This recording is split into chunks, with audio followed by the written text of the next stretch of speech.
Welcome to Melanated Rising, where we inspire, uplift, and ignite Black creatives, all while changing the narratives around Blackness. What does it mean to exist Black in this world today with our many intersections? That's exactly what we explore: the challenges, the beauty, and the brilliance. Every episode is a look at what is possible when Black creatives stand in our undeniable power. Welcome back for another episode of Melanated Rising. We are here for episode 9, and I am your host, Kristen Iris. I'm an artist, a speaker, and a coach who works with Black creatives. And this is going to be my first full solo episode, so I'm really excited about it. Not entirely sure how long it's going to go. We're just going to see.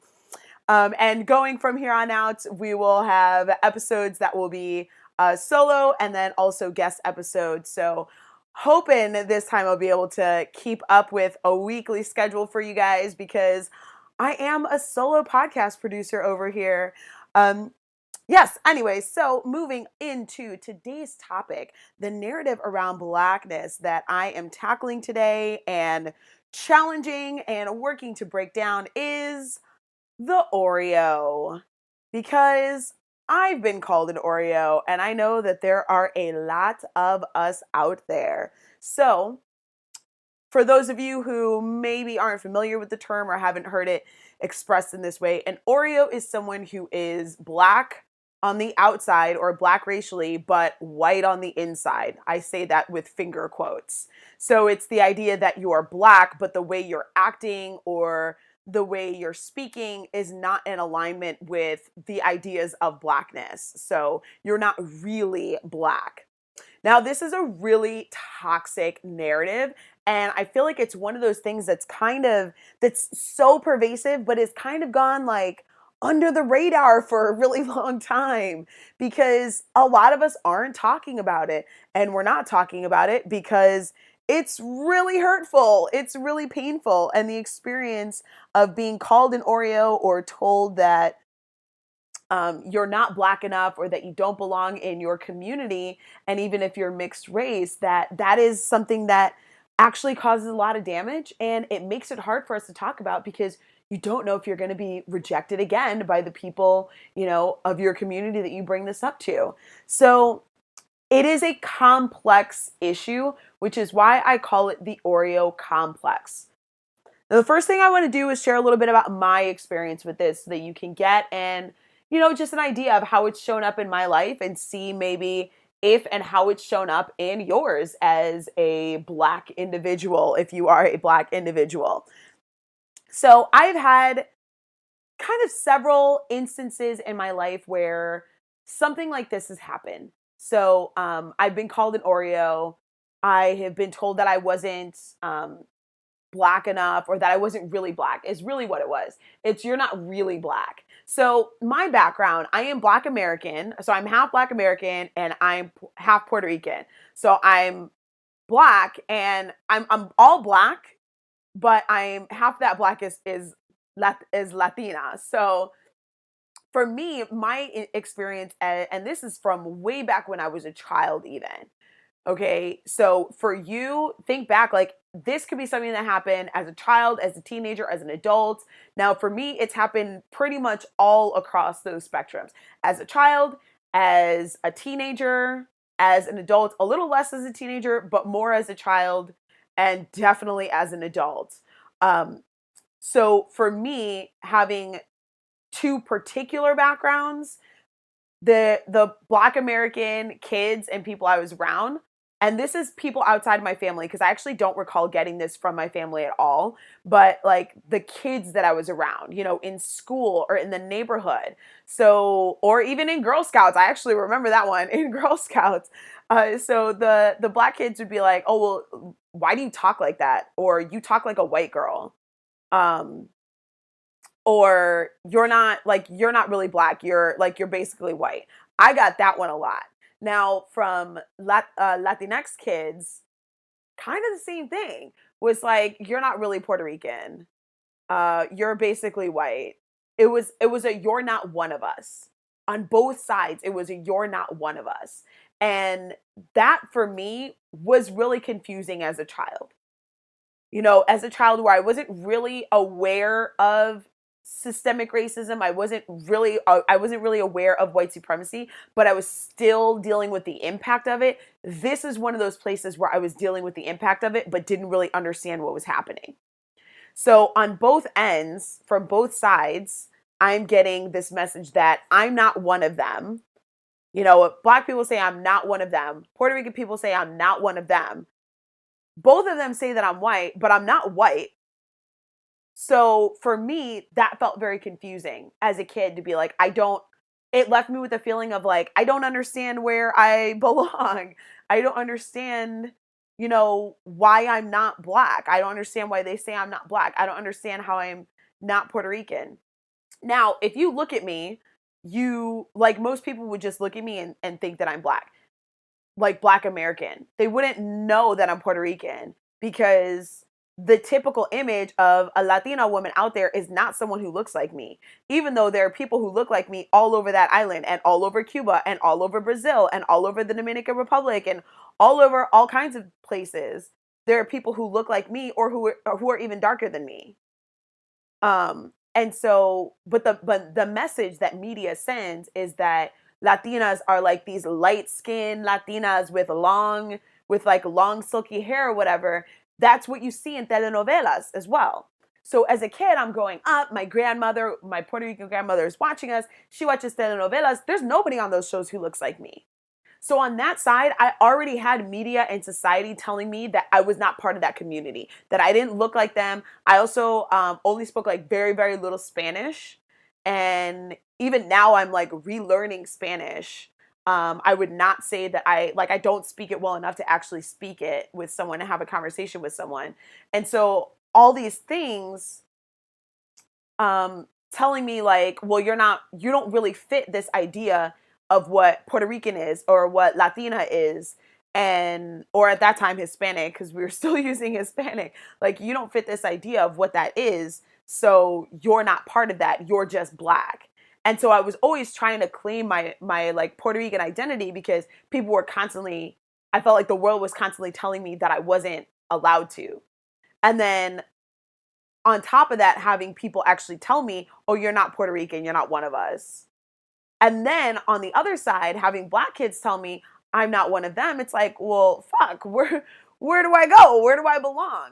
And so it not only left me with this feeling of like not belonging, but also this kind of questioning, not exactly questioning who I was, but feeling like I couldn't really show up as myself.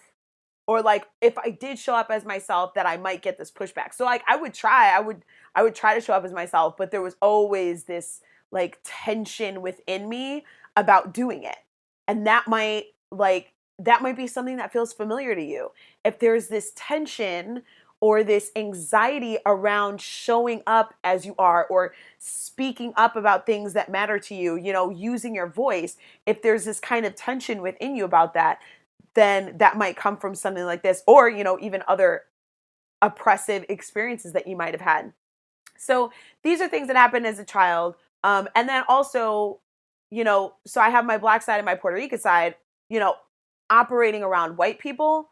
Similar things would happen in a different way. So instead of them saying like I wasn't Black enough, like white people, even though Black people and Puerto Rican people are telling me that I'm white, which I wasn't, white people, of course, have no problem making it clear that I'm not one of them, that I don't meet up with whatever white supremacist standard that they had, that at that time, honestly, probably none of us, because I'm talking about when I was a kid, so I'm talking about kids, none of us were really aware of. But there was a feeling of like, I feel like these people are looking down on me. So it's this rejection from my two sides, and then this looking down on, being looked down on by white people. All of that has a massive impact, you know? Now, I wanted to share my story so you could just see a little bit of how it shows up. Now, for me, it caused actually, it led to it was one of the elements at least that led to like social anxiety as a teenager, and this like fear of, is anybody gonna like me? Do these people really like me? Even though I had very, very, very close friendships, it would still have this like question creep up in my mind, in the back of my head, this irrational question about like whether people liked me, and that carried into my adulthood even. And it's taken, it took time to like really start digging into all of those little things and the various messages that go into that. But the Oreo complex is one of those things, and the various messages that were tied to that. So with the Oreo complex, just some things that might sound familiar to you if you've experienced this yourself. Some of the things that people might have said, I'm blacker than you, which might have come from Black people or white people, or even people of another race, right? Is this like scale of your Blackness. Um, Other things that might have been said, you're one of the good Blacks, like white people sometimes say that, oh, you're one of the good Blacks, or you're not one of those Black people. Those being whatever negative stereotype they have in their head. Sometimes Black parents, I've had a couple, like some feedback from, like my parents didn't say this, but a couple of people who've had this experience from their parents where they're like, don't dress like that, don't talk like that, or we're not those kinds of Black people. And it's this wanting you to uphold or live up to this kind of white standard of what is acceptable and what is respectable. So that's something that might have been heard. Like this one that I got. Why do you talk like a white person? Or why do you talk like a white girl? Why do you act like? Why do you dress like? Why do you do whatever activity that, is deemed for white people or deemed not Black enough? So any kind of formation of that is something that you might have heard. You're basically white, as I mentioned. That's one that I got. Now, here's another interesting one that sometimes people will do. Black people or white people, because I've heard of it on, I've seen it on both sides, where they say, well, this person is a real Black person, not like you. And what that does is it's pitting our own Blackness against each other. It's using our own Blackness as a weapon to separate the other person, and it's not necessarily conscious, but it's part of this whole complex. And that's part of like the message that it sends, is like, oh, that there's a scale, that there's a right way to show up as a Black person, and there isn't. So other things like, I'm blacker than you, or people who have their roots in Africa, or I mean, we all have our roots in Africa. I mean, like they have family, or they are from Africa. Sometimes that will also be weaponized, is like, well, I'm blacker than you because, I'm from Africa, or I know where my family's from. So the reason I share these are because these are a lot of just different quotes and different dialogues that happen, that can make us feel, us the Oreos, feel like we don't really belong. Now, there are three big truths that I want to share. Then this is going to tie into it. Three truths that I want to share about the Oreo complex. All right. The first one is that this is not something that only happens to certain Black people. And that's the idea. That's what it makes you think in your head, is like, oh, this happened to me because I talk this way. This happened to me because I'm into punk rock. This happened to me because X, Y, and Z. It's like, no, that's actually not true. This happens to people across the Black diaspora. So people who are from the hood, like my partner is from, like, he's from the west side of Chicago. Like, he's from the hood. One of my closest friends is from around the same area as him, and both of them have had these experiences.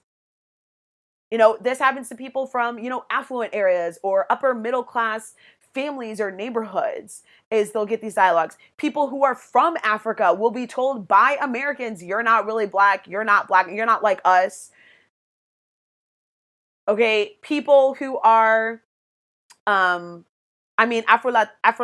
people, same thing happens there. The different intersections, people from different intersections of Blackness are constantly being told about how they're not being Black enough. Really, we're policing our own Blackness, and it needs to stop. This is not something that happens to one person or one kind of person or one person doing one thing. This is happening to so many of us, and we're not talking about it because we're afraid of that further rejection, which is why I want to dive into this more. So the fact that this happens to so many of us is indicative of another truth. I say another truth is that none of this has to do with our Blackness at all. That it happens to so many of us, that it happens across the board, that it happens from different backgrounds and different intersectionalities, it means that it really has nothing to do with being Black. This is actually all about white supremacy. The whole Oreo complex is rooted in white supremacy. It is bred by white supremacy. It is fueled by white supremacy, and it is upheld by white supremacy.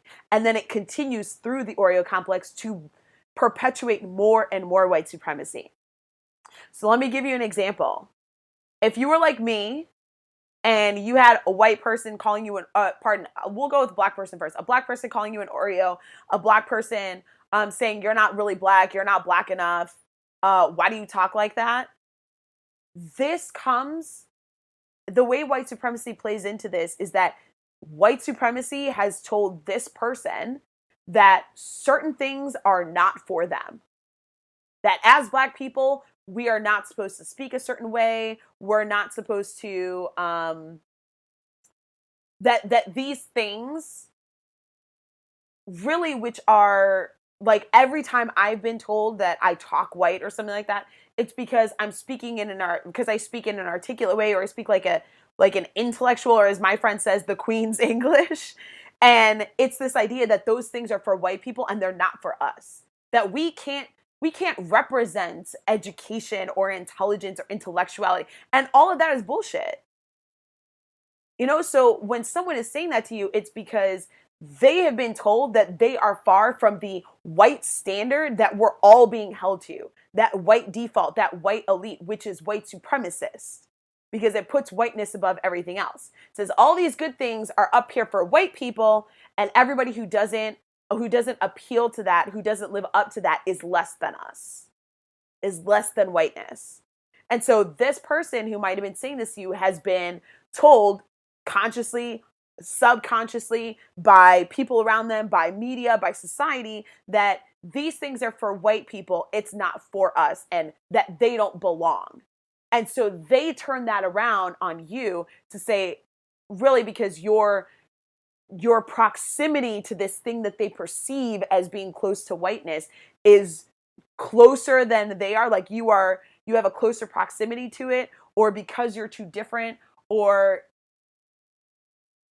any number of those things. So they turn it on you and weaponize it against you to say, okay, well, if you're going to be different, if you're not going to be like us, then you don't belong with us.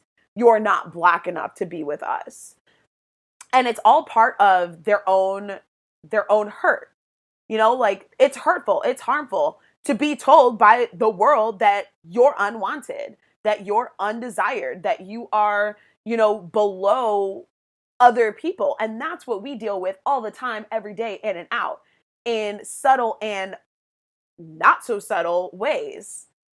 And so that messaging can manifest as turning into a little bit of a bully. And it's really important to understand this because it builds back your compassion for the people who have said things to you.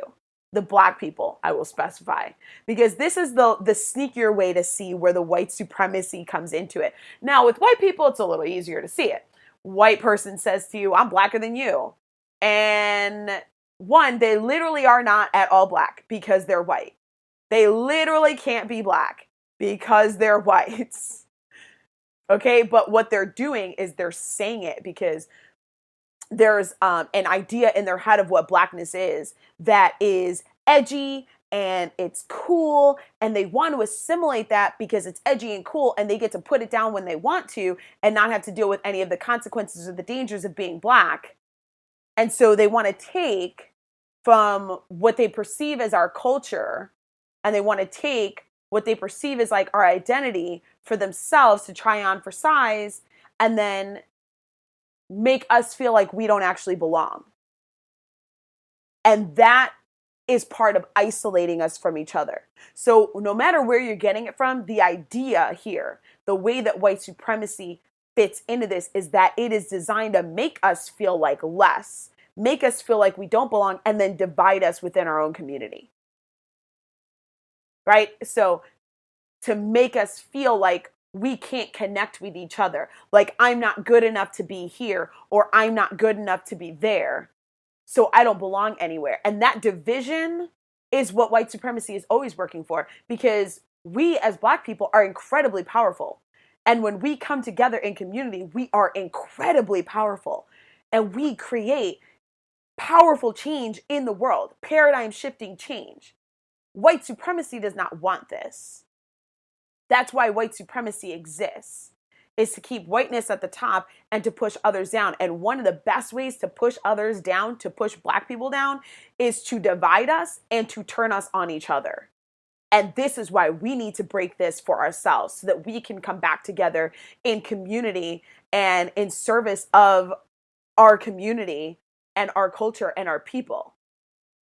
So to turn us on each other is turning Black people on other Black people to say, you're not enough, you're not this, you're not one of us. And another way, which could be a whole separate episode, to give you an example of how this happens outside of the Oreo complex, is the whole scarcity and super competitive, put other people down kind of mentality. Not competitive like, ooh, this person's inspiring me to do better. Competitive like, oh, I'm gonna put this person down. I'm gonna trying to like sabotage other people. Not obviously not that all of us do that, but there's this kind of habit sometimes amongst people to do this. And it's the idea that there's only one seat at the table and I gotta get it. That there's not enough for everybody. And that's false. We don't actually need to try and live up to whatever like the white elite and the white supremacy tells us. This idea that there isn't enough is bullshit. This idea that there's only one seat at the table, while in certain contexts it can feel like that, we don't actually need to tear each other down. When we uplift each other, we are so much more powerful. But white supremacy sometimes has us tearing each other down, has us going against each other. And the Oreo complex is one way that you can see that. So that's the second truth. The first truth, this happens across the diaspora. The second truth, that this is rooted in white supremacy. The third truth is that this affects every single area of your life. It affects things that you would not even imagine. You might look back and be like, oh yeah, people said that to me and it sucked, but whatever. When in reality, this might have changed. This changes how you show up in the world. Okay, so 3 big ways that this, like kind of big categories or big ways that this can affect the way you show up is: 1, it can lead you to isolate. I'm going to stay away from these people. I'm going to stay away from that people. Now I'm a solitary person. I'm a loner. Because you don't feel comfortable going into any community. Again, white supremacy trying to separate us. The other way is, okay, well, let me try and perform Blackness in a certain way so that I'll be accepted by Black people. Okay. And especially like, this is something that can happen a lot with like mixed race people, is because you are Black and you are white, especially with the Black and white dynamic, I feel like is people really have a lot of like challenge between like, but I am Black, but I'm also white, and feeling like they can't own their Blackness or like they're not Black enough. So trying to perform Blackness in a way. The other way is, okay, I was rejected by Black people. Well, let me try and aspire to the white standard, whatever that is in my head that you've been conditioned to believe. Let me try and live up to the white standard, and maybe I'll be accepted into white society, into the white elite, right? And so both those options, you're not really being you.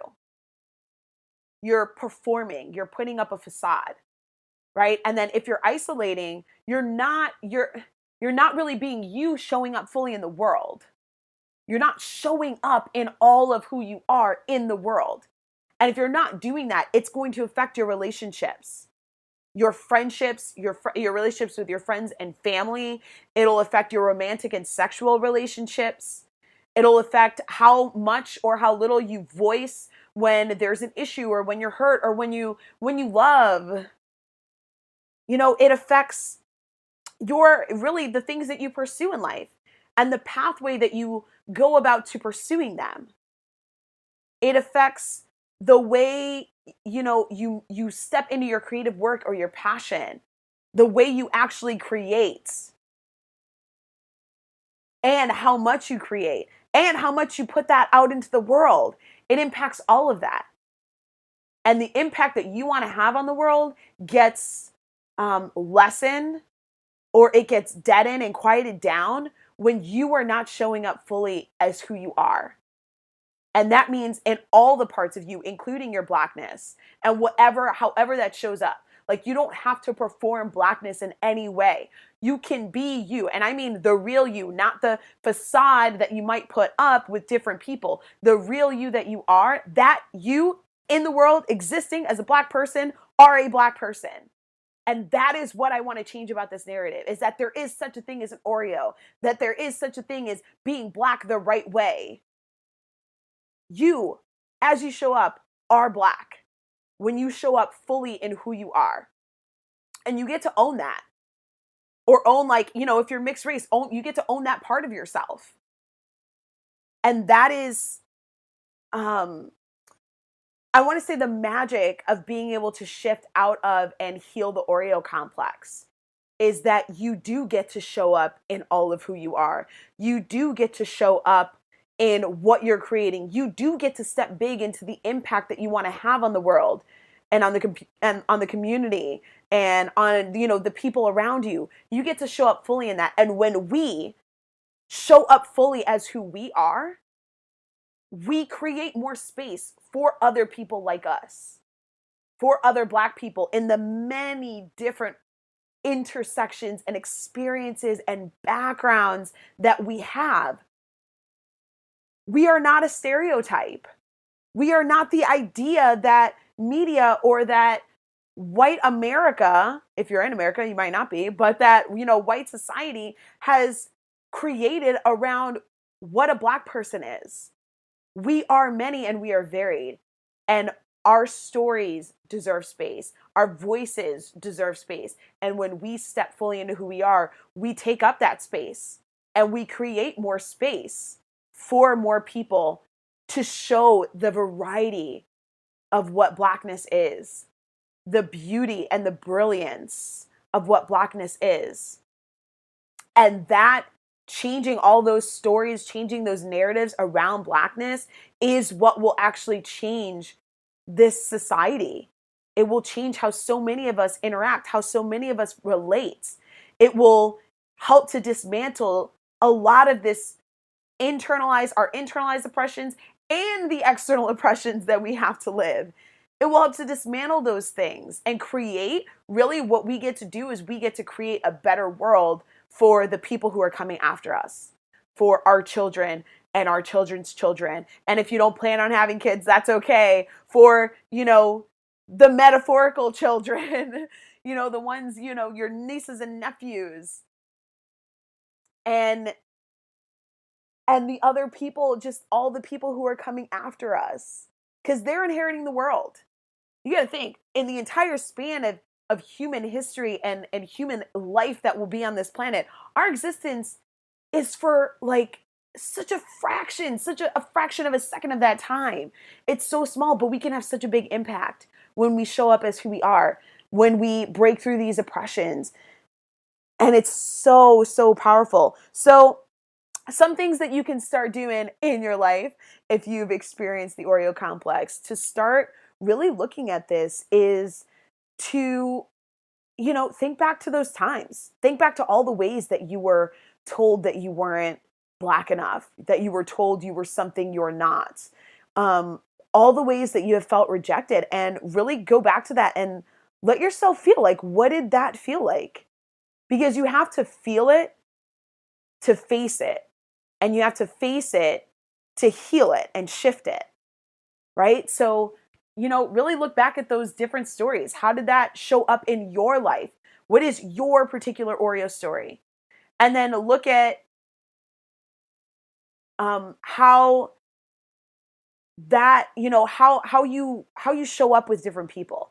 Like, how do you show up with Black people? And it may change depending on your environment.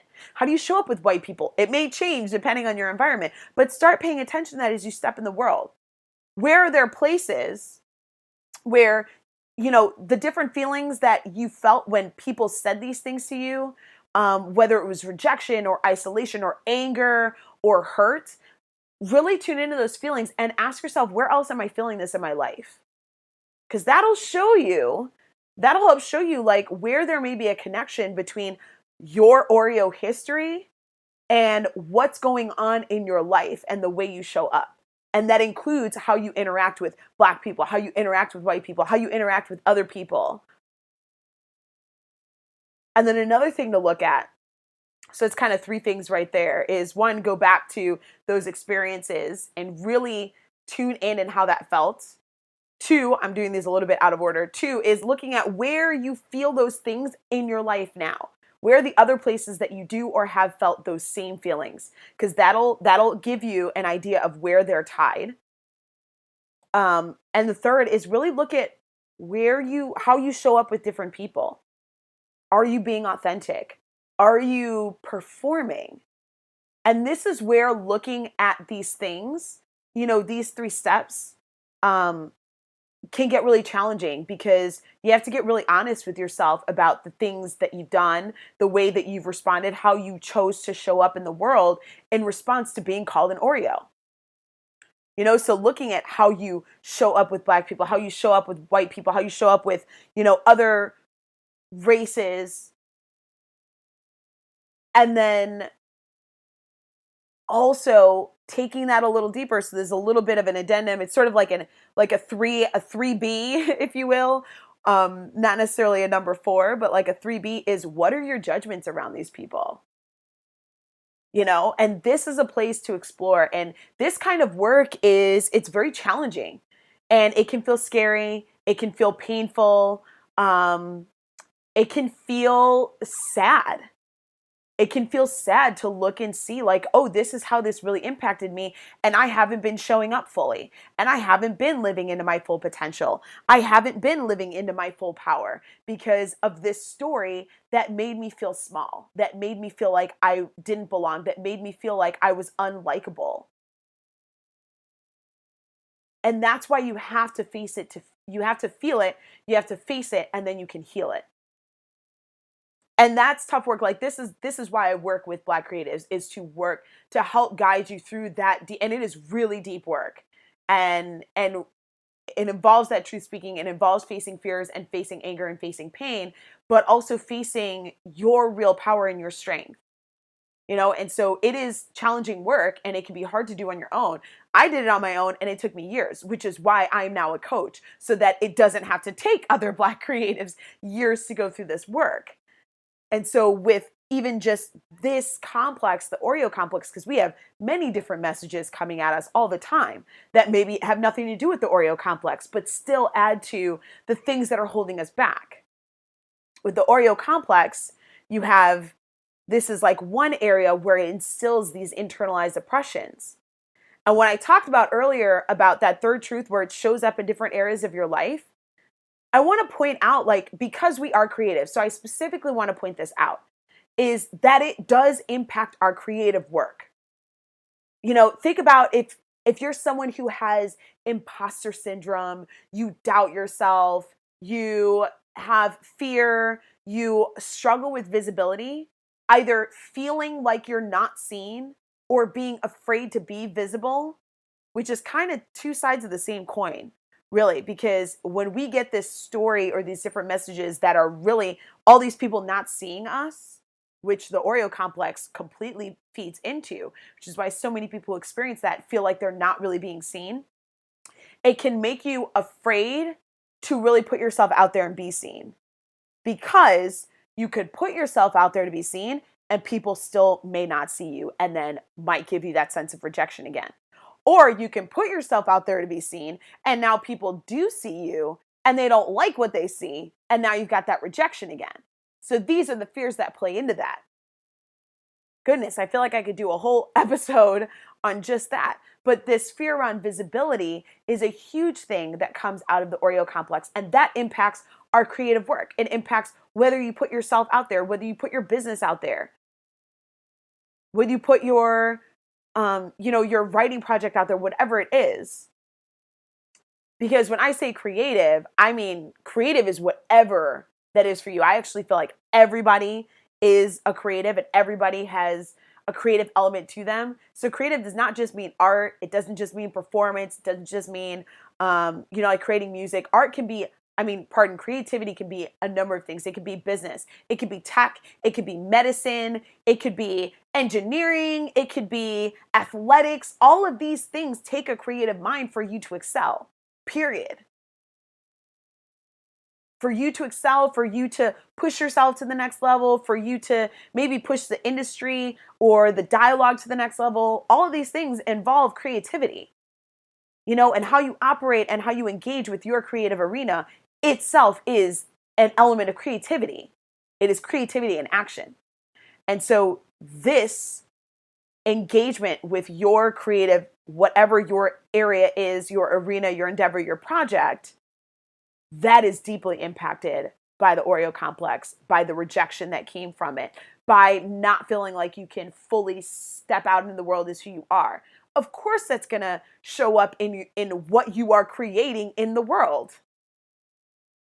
It's going to show up in damping down your impact, the impact that you can have on the world. And so this is a complex that needs to be addressed and it needs to be healed. And that's why I'm talking about it here.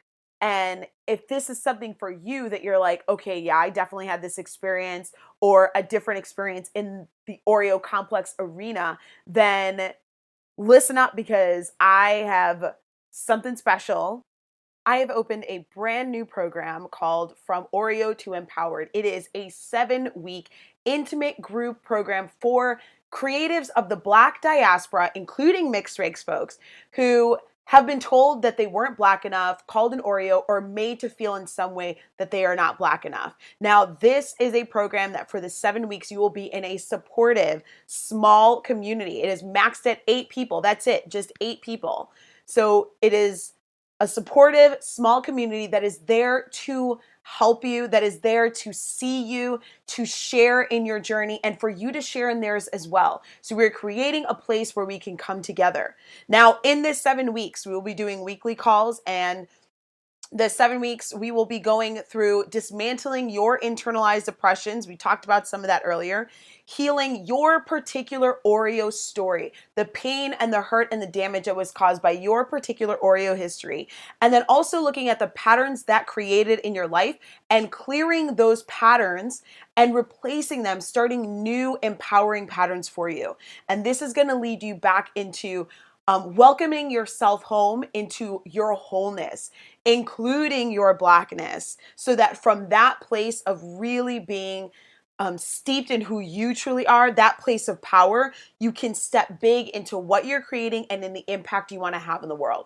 So this 7 weeks is going to be intense. It is going to be emotional. It is going to be transformative and it is going to be profound.